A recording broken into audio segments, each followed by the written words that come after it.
bugun numfashi har abada ba zan so dan wani ba.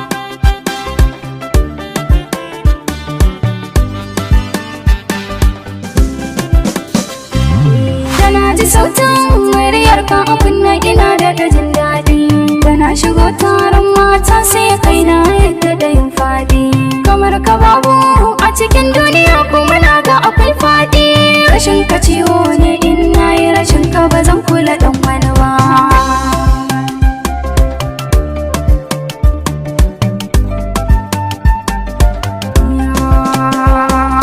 Jini da hanta ka ratsa har ka biyo ta numfashi, ka iya tsara kalaman soyayya daɗi kuma ga taushi.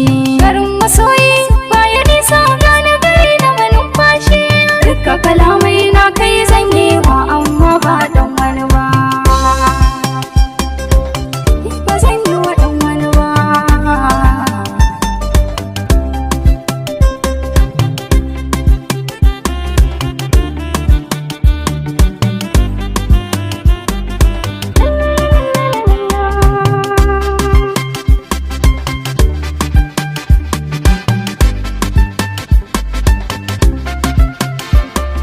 La la la la la la la la la la.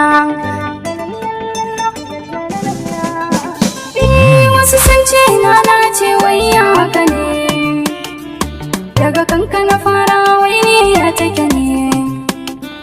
Tambaya ta ke ta yi wai ko kai ne, babu jira na ba su bayanai da shi ne. Ka dubi Allah ka rike na amana duk tsanani ka je, ni kuma ne maka alkawari ba zan kula dan wani ba.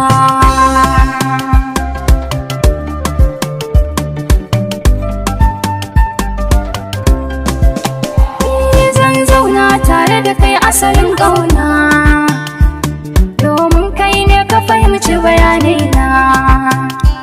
Na san kuma kai za ka adana sirrina, zaka min addu'a ko da bayan raina. Wallahi kayi mun komai tun da dai ka furta kana sona. Je gida in ce kai zan aura amma ba dan wani ba.